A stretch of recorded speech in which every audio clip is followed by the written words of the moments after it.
আজ তোমাদের ক্লাস 8-এর স্কলারশিপের অর্থাৎ NMMSEর 155 থেকে 161 পর্যন্ত অঙ্কগুলো করে দেখাচ্ছি।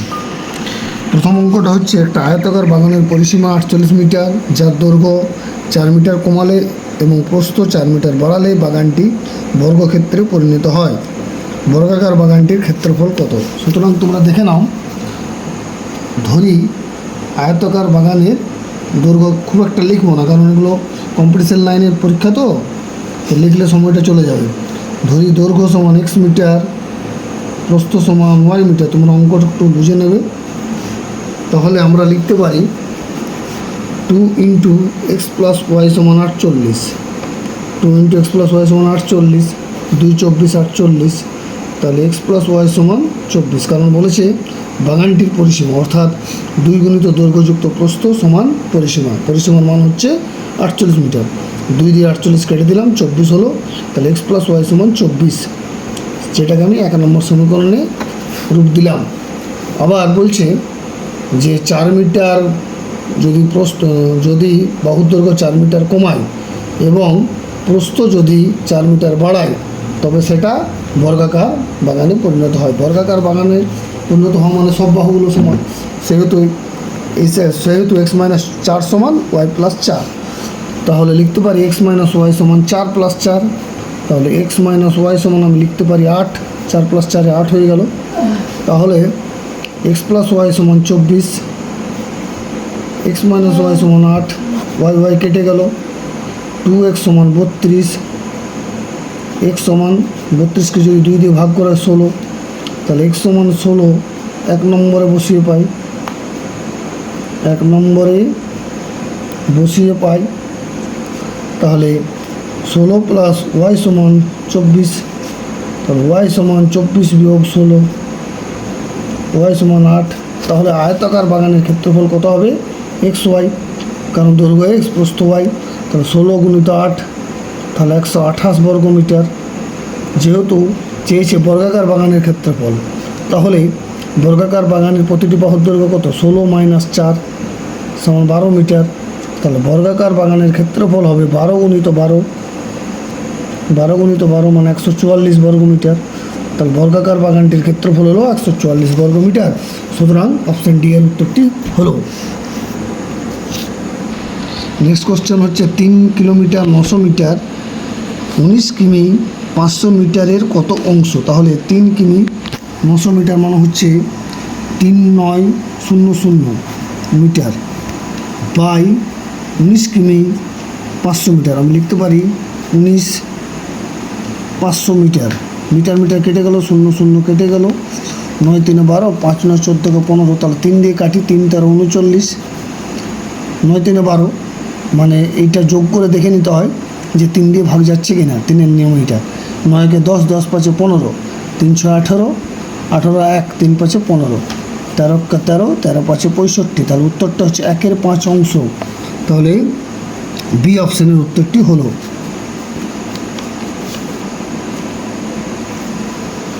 এরপর আমি 157 অঙ্কটা করছি। বইয়ের দাম প্রতি 2 বছর 10% বেড়ে যায়।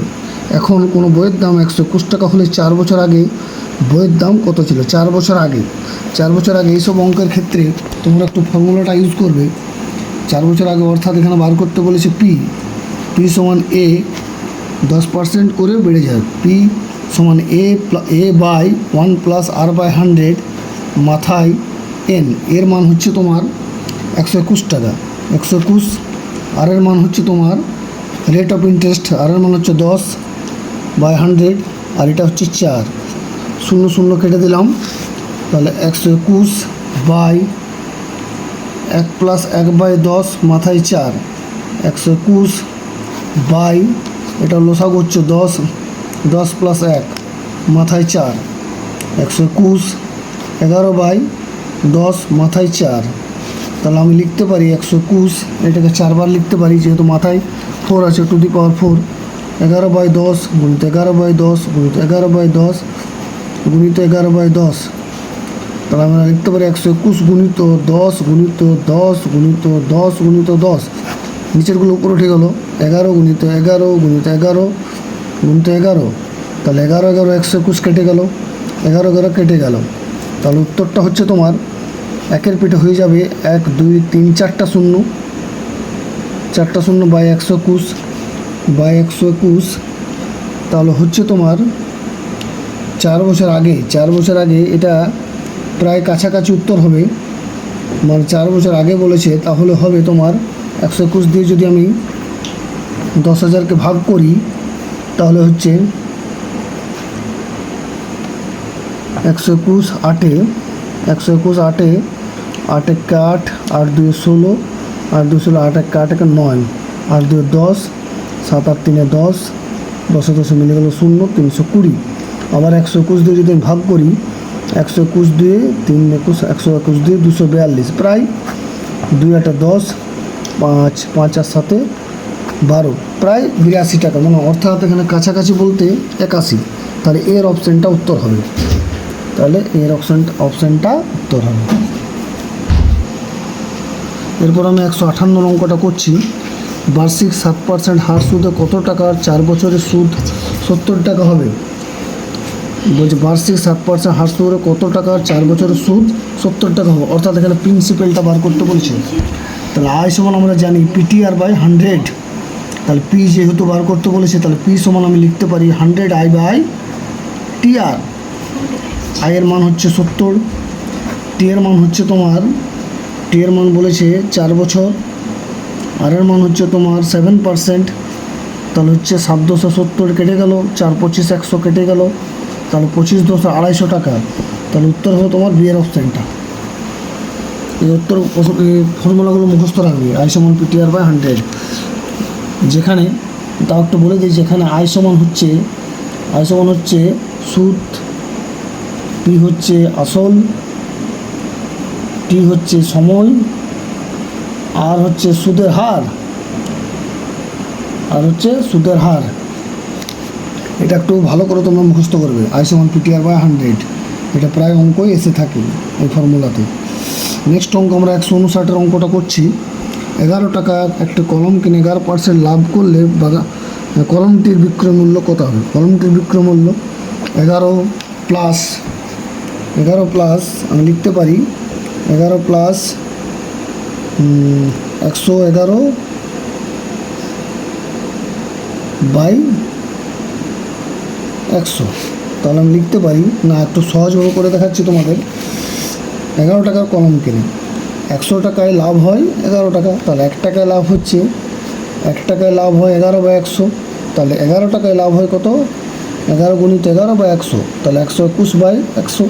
তাহলে 100 দিয়ে যদি এটাকে ভাগ করা হয় 1.21, কিন্তু কলমটির ক্রয় মূল্য ছিল 11, তাহলে 11 প্লাস 1.21 তাহলে হচ্ছে 12.21। তাহলে অপশানটা কোনটা হবে?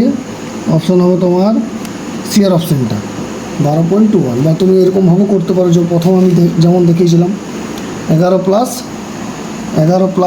111 বাই 100, কারণ 11% লাভ হয়েছে ওই জন্য 11 প্লাস 1.11, তাহলে হয়ে যাচ্ছে তোমার 12.11। কিন্তু এখানে করছি তোমাদের সামনে 60 মিনিটে একটা নল দিয়ে পূর্ণ হয়, কিন্তু অপর একটা নল দিয়ে 50 মিনিটে খালি হয়। তাহলে বলছি নল দুটো একসঙ্গে খুলে দিলে কখন চৌবাচ্চাটি খালি হবে? যখন কোনো নল দ্বারা পূর্ণ হয় এবং কোনো নল দ্বারা খালি হয় তখন সেক্ষেত্রে বিয়োগ হয়। তাহলে আমি লিখতে পারি 1 50 বিয়োগ 1 60, তাহলে 50 আর 60 লসাগু 300, তাহলে 50 6 300, 60 5 300, তাহলে 1 300, তাহলে 1 300 অংশ খালি হয় 1 মিনিটে, তাহলে 1 অংশ খালি হয় উল্টে যাবে 300 বাই 1, তাহলে 300 মিনিট অর্থাৎ 5 ঘন্টা। 60 দিয়ে ভাগ করলে হয়ে যায় সেটা 5 ঘন্টা। তখন করতে পারছি এটি 60 মিনিট 180 মিনিট 30 মিনিট 170 মিনিট।